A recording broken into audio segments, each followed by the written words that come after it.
ओम श्री वेद पुरुषाय नमः। नमस्कार।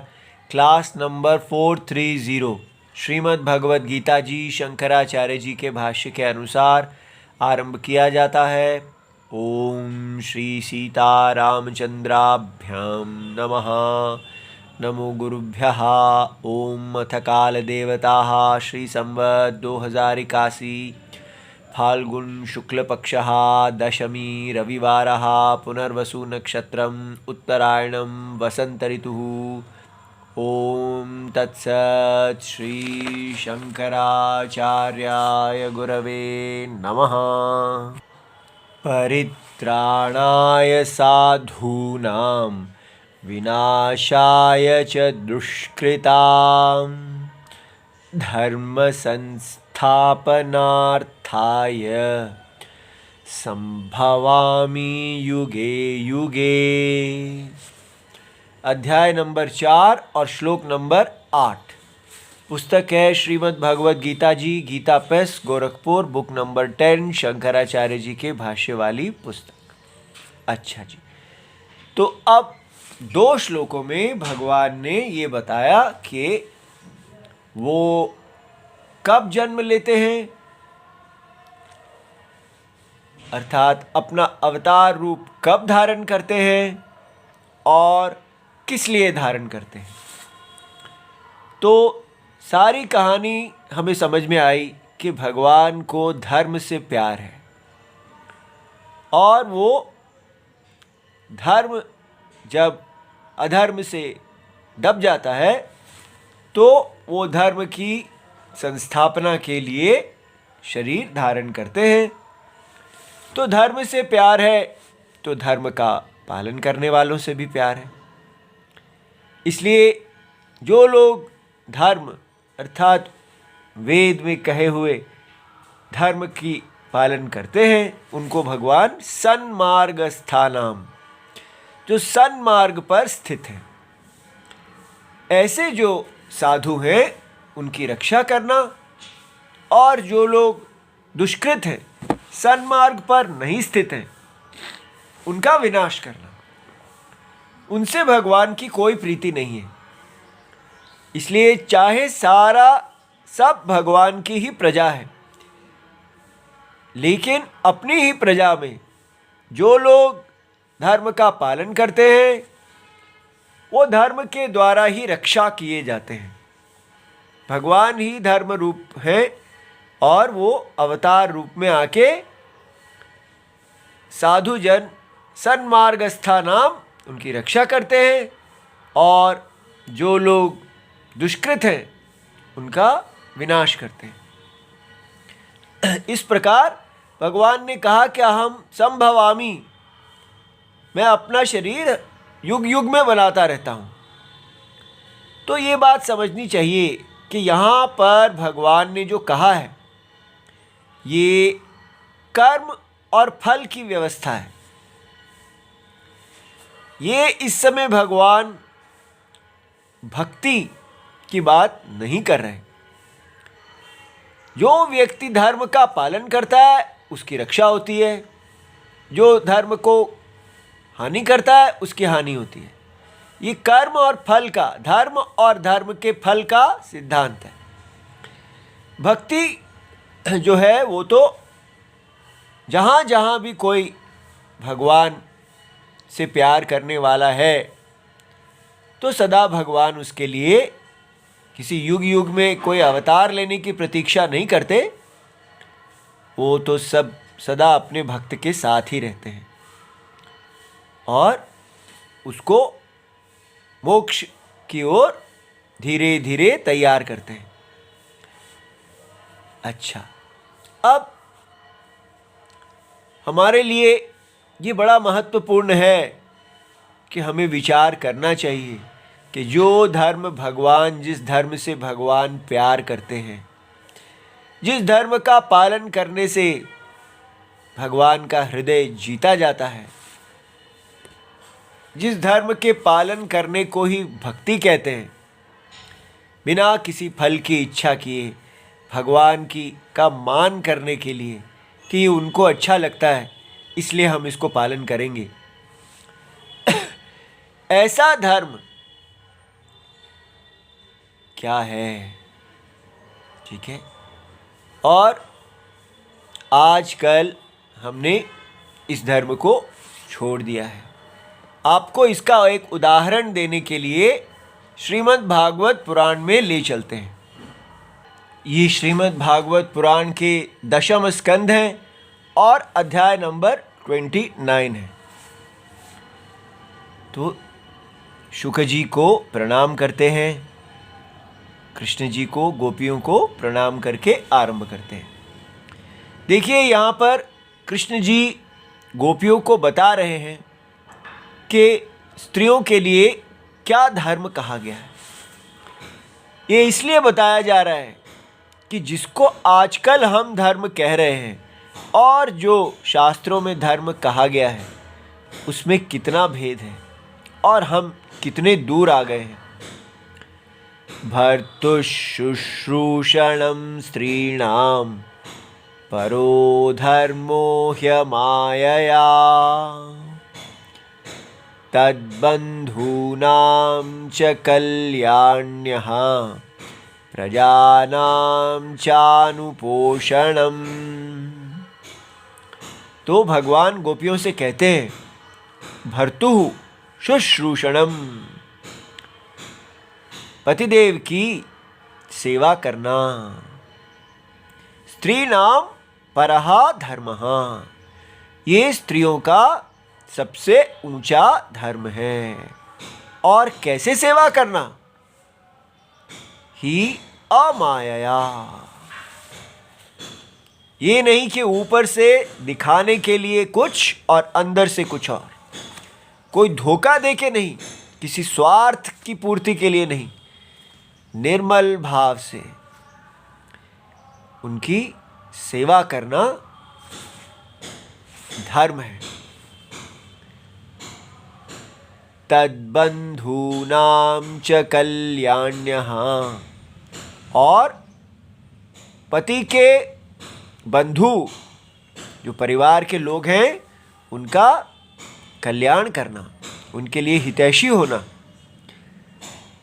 प्रजानां च अनुपोषणम, और घर में जो बच्चे पैदा होते हैं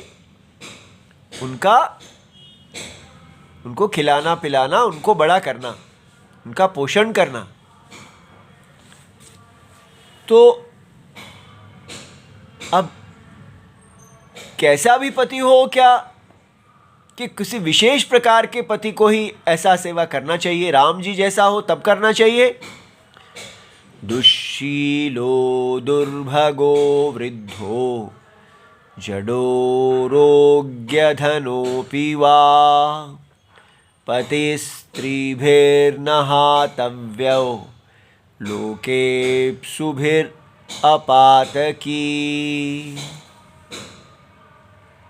तो भगवान कहते हैं, अगर पति दुष्शील हो, अच्छे शील वाला ना हो, अर्थात वो कामुक हो, कामपरायण हो, दुर्भगा, सौभाग्य उसके पास ना हो, वृद्ध,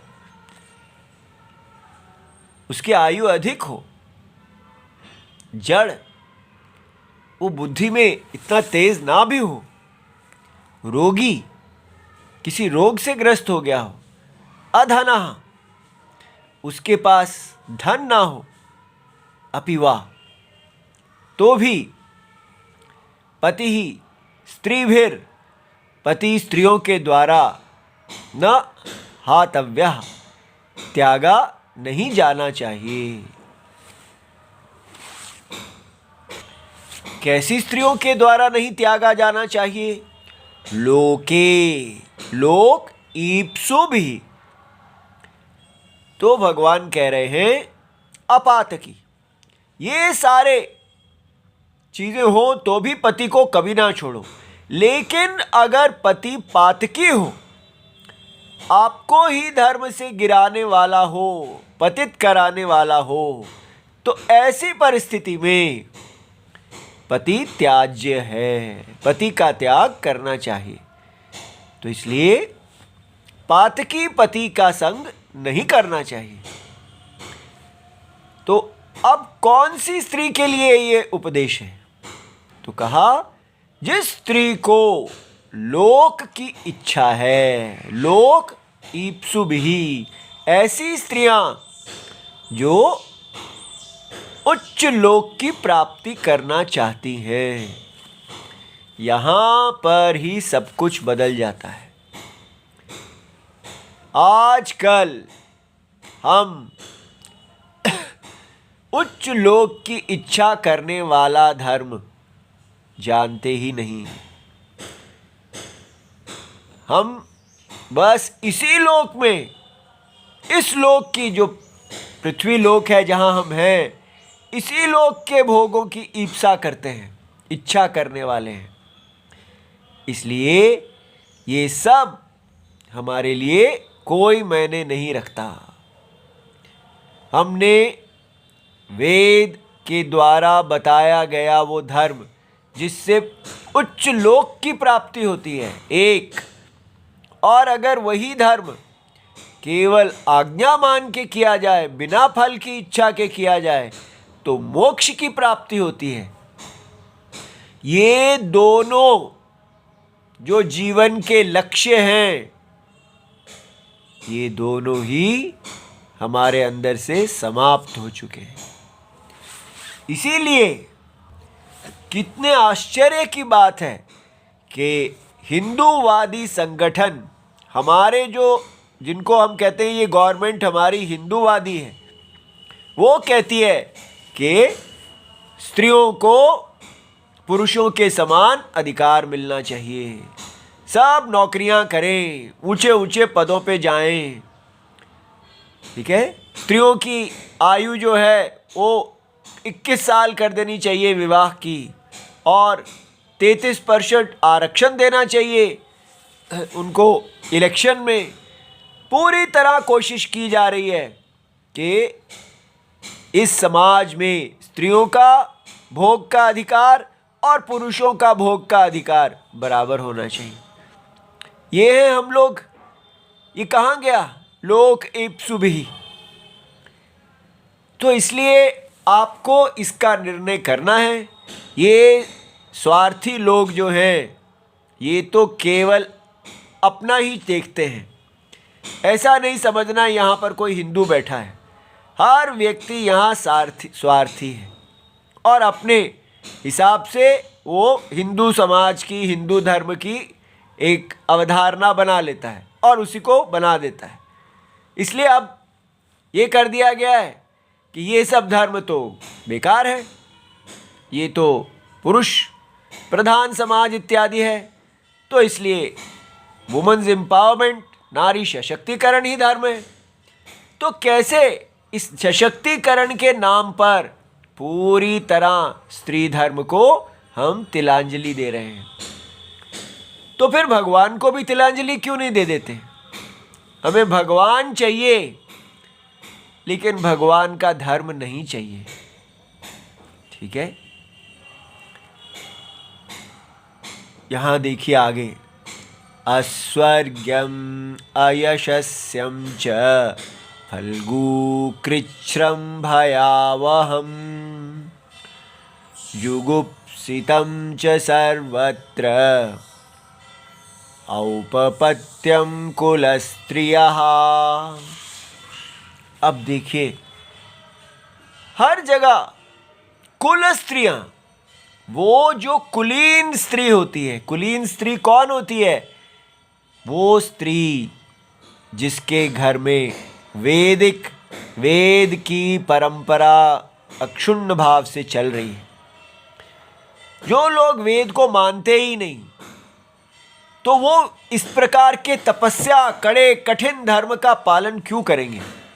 लेकिन जो लोग वेद को प्रमाण मानते हैं, वैदिक धर्म को भगवान की आज्ञा मानते हैं, और उनके घर में सब लोग धर्म के अनुसार चलने वाले, परंपरा से प्राप्त हैं, वो कुल होते हैं। उस कुल की जो स्त्रियां हैं तो उनके लिए क्या कहा? औपपत्यम, अर्थात अपने पति को छोड़कर किसी अन्य पति के प्रति अनुराग रखना। ठीक है, वो क्या है? जुगुप्सितम च सर्वत्र, वो सर्वत्र हर जगह, कहाँ? जो श्रेष्ठ लोग हैं वो सब इसको निंदित मानते हैं। अब ये देखिए, कहा पति दुष्शील हो तो आप फिर भी उसको ना छोड़ें, और कहा अगर पत्नी दुष्शील हो तो ये उसके लिए बड़ी निंदित है। ठीक है, पत्नी को दुष्शील कभी नहीं होना चाहिए। और दूसरी तरफ कह रहे हैं अगर पति दुष्शील भी हो तो भी आप सेवा में बने रहें। ठीक है, तो आप कहेंगे ये तो बड़ी बुरी बात है, आप उसको दुष्शीलता का लाइसेंस दे रहे हैं। लाइसेंस नहीं दे रहे हैं, वो अपनी दुष्शीलता का फल पाएंगे और पत्नी की धर्म निष्ठा से वो दुष्शीलता से बाहर आ जाएंगे। यही धर्म है, आप अपने साथियों का, सबका कल्याण करें। तो इसलिए कहा कि उसका दुष्शील देख के आप मत छोड़ दें, किंतु आप दुष्शील ना हो जाएं। ठीक है, इस प्रकार सिर्फ जुगुप्सा, हर जगह इसकी निंदा है, श्रेष्ठ लोग इसकी निंदा करते हैं। और क्या है ये? अस्वर्ग्यम, ये जब तक हम ये नहीं कहते कि एक स्वर्ग नाम की चीज है, परलोक, अगर व्यक्ति कहता है कि मेरी इच्छा है, मेरा काम कहता है कि मैं उपपति के साथ रहूं, लेकिन ये काम ही आपको धर्म से गिराने वाला है। इसलिए यदि आप काम के वश में आके अपने धर्म से गिर जाएंगे तो आप स्वर्ग से भी पतित हो जाएंगे। अयश्यम, यश, धर्म को पालन करने से जो कीर्ति मिलती है, जो कितनी कठिन है, लगे रहो लगे रहो लगे रहो, पूरा जीवन जब व्यक्ति धर्म पालन करते लगता है तो एक कीर्ति को अर्जित करता है, उसको यश कहते हैं। यशोधना, यश को धन मानना, ये हमारे देश की परंपरा है कि जीवन में क्या कमाया? यश कमाया। जब फल्गु, और उसका फल जब आप धर्म से हटके अधर्म से अपने आप को तृप्त करना चाहते हैं तो वो कितना क्षण भंगुर होता है वो फल, कृच्छ्रम, और कितनी कठिनता होती है उस पाप को करना, सबसे छुपा के करना, भयावह, अर्थात स्वर्ग तो चला जाएगा, नरक आ जाएगा, भय। इसलिए कामुकता कितना बड़ा पाप है, कितना बड़ा हमको गिराता है। लेकिन आजकल हम अपने बच्चों को ये सब सिखा ही नहीं रहे हैं या सिखा पा ही नहीं रहे हैं, क्योंकि चारों तरफ केवल स्त्री सशक्तिकरण, पुरुष भी नालायक और स्त्रियां भी नालायक, सब के सब भोगी। ठीक है, कहा जा रहा है कि अगर पुरुष भोगी है तो स्त्रियों को भी होना चाहिए। होना चाहिए था कि पुरुष जो है भोगी है वो वापस उनको धार्मिक बनाओ, लेकिन जो कुछ बचा धर्म था स्त्रियों में उसको भी हम पूरी तरह नष्ट करने के लिए लगे हैं। कौन? हम सब हिंदूवादी लोग जो कह रहे हैं कि अपने हिंदू धर्म की रक्षा करनी है। कैसे करनी है?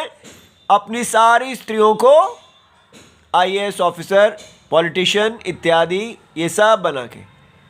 और ये सब क्या है? ये तो अधर्म है। इसलिए हमारा तो जो काम है आपको बताना है आपको ये अच्छा नहीं लगेगा, आपकी इच्छा है, अच्छा लगेगा। इस धर्म का पालन वही करेगा जो राम जी से प्यार करता है। इसलिए आपके पास दो ही प्यार है, या ये संसार से प्यार कर लो या राम जी से प्यार कर लो। ठीक है, यही धर्म सीता जी को बताया गया था। यही धर्म इतनी अनेक पतिव्रताओं का परंपरा है हमारे देश में, सबको बताया गया था। तब तक तो ये धर्म बड़ा अच्छा था। अचानक ही आजकल ये धर्म अधर्म हो गया है। तो हमें स्वयं देखना होगा कि हम कहाँ जा रहे हैं। कौन है जो हमको नैरेटिव, झूठे झूठे कथानक दे दे के अधर्म की तरफ लेके जा रहा है। इसलिए हिंदू की रक्षा करना का अर्थ ये नहीं है कि जो पुरुष और स्त्रियां चाहते हैं उनकी काम की पूर्ति की जाए। हिंदू की रक्षा है कि काम मार्ग से हटा के धर्म मार्ग पे लाया जाए। जन्म कर्म च मे दिव्यम एवं यो वेत्ति तत्त्वतः त्यक्त्वा देहं पुनर्जन्म नैति मामेति सोऽर्जुन। ये श्लोक है नंबर 9। अब भगवान ने बता दिया कि उनका जन्म और कर्म, पिछले श्लोक में उन्होंने दिखाया कि उनका कैसे जन्म होता है और जन्म लेने के पश्चात वो क्या करते हैं। तो उनका जन्म जो है किस प्रकार होता है, भगवान कहते हैं मैं किस प्रकार परित्राण करता हूं और कैसे मैं जन्म लेता हूं। इस दो को ही जो मैं दिव्यमेव, वो मेरा जो कर्म है वो लोग साइंटिस्ट नहीं समझ सकते, अर्थात इस लोक की दुनिया का नहीं है। वो वेद के चक्षुओं से ही जाना जा सकता है। इसलिए जो इस दिव्यम जन्म और कर्म को यो वेति तत्वतः पूरी तरह कैसे परम सत्य आत्मा का जन्म होता है और कैसे परम सत्य आत्मा धर्म की संस्थापना करती है, जो इसको जानेगा तो क्या होगा उसको, त्यक्त्वा देहम, जब उसकी इस देह का त्याग होगा तो पुनर्जन्म न एति, तब उसका पुनर्जन्म नहीं होगा। तो फिर क्या होगा, मामेति स अर्जुन, वो मुझे मेरे से एक हो जाएगा। हे अर्जुन, ऐसा आप जानिए कि भगवान के जन्म और कर्म को जानने मात्र से ही आप भी स्वयं भगवान जैसे ही हो जाते हैं। आप भी अपने जन्म और अपने कर्म के बारे में समझ जाते हैं और आप मोक्ष को प्राप्त हो जाते हैं। ठीक है,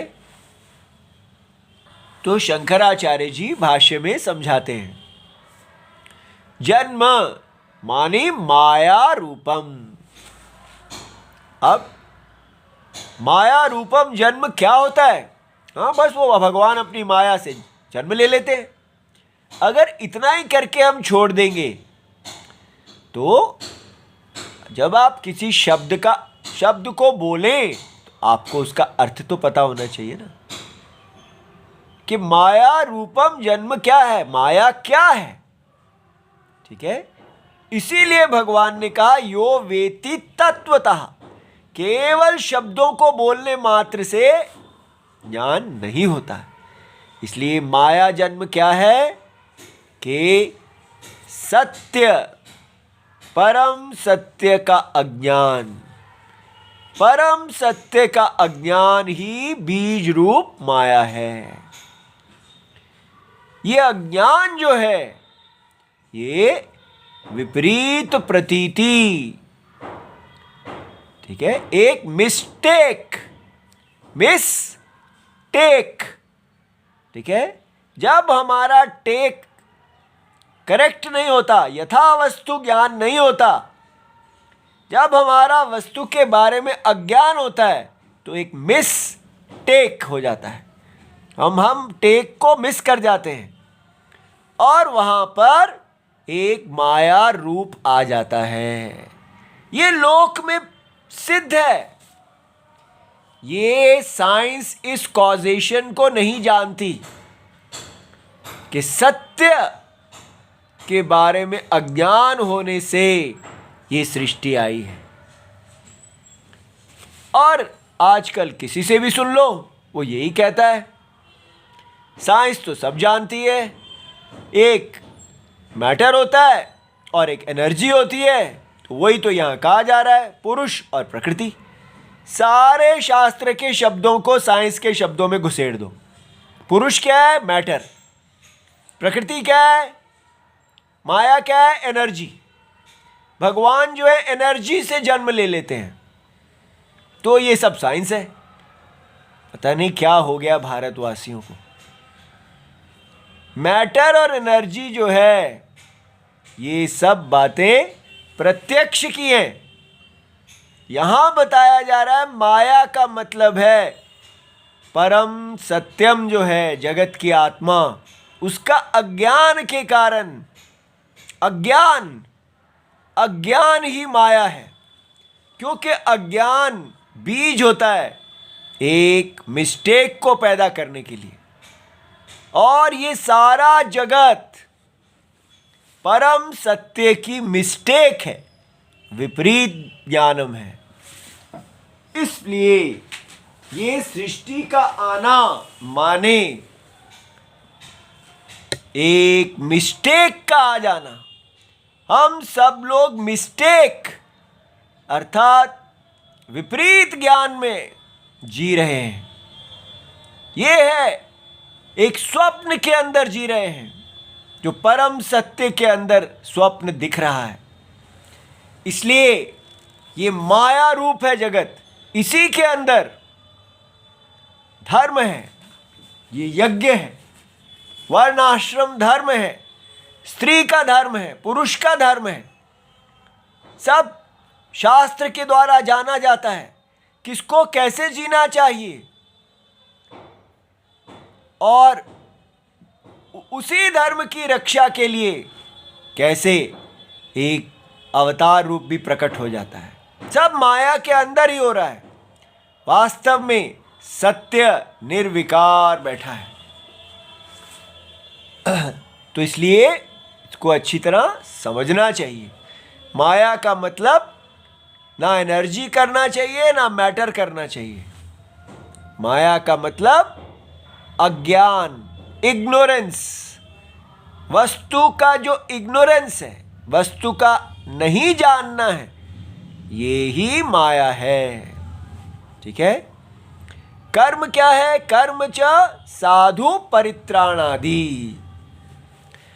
तो साधु नाम परित्राणाय विनाशाय च दुष्कृताम, ये सब माया में होता है।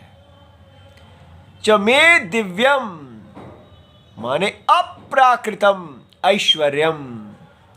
ये कार्य जो है ये कोई एटम बॉम्ब इत्यादि लोकल कॉजेशन से नहीं हो सकता। ठीक है। इसलिए साइंटिस्ट को कभी नहीं मिलेगा। ये परम सत्य का इस रूप में आना है, इसलिए अप्राकृतम है, दिव्यम, वैदिक, ऐश्वरम, ईश्वर के द्वारा होने वाला, एवं यथोक्तम यो वेति तत्वतः तत्वेन यथावत। जो इसको ऐसा जान लेता है तो वो मुक्त कैसे हो जाता है? क्योंकि आप स्वयं भी तो जान जाएंगे कि आपका जन्म, आप वास्तव में कौन है? वही परम सत्य। वही परम सत्य जो है वो जीव हो गया और ईश्वर हो गया अज्ञान के कारण। तो अगर जन्म अज्ञान के कारण है तो वस्तु तो एक है, वस्तु ना जीव है ना ईश्वर है। जीव ईश्वर भेद केवल अज्ञान में है। तो त्यक्त्वा देहम, जब ये देह अब इसका प्रारब्ध समाप्त हो जाएगा, पुनर्जन्म पुनरुत्पत्तिम न एति न प्राप्नोति, पुनरुत्पत्ति को नहीं प्राप्त करता है। मामेति आगच्छति, माम कौन? मिस्टर भगवान नहीं, जगत के सत्यम। ठीक है, वो पुनः अपने सत्य में प्रतिष्ठित हो जाता है। तो असत्य प्रतिष्ठा से सत्य प्रतिष्ठा में आ गया। च मुच्यते, हे अर्जुन। ठीक है, ओम नमो भगवते वासुदेवाय। प्रणाम।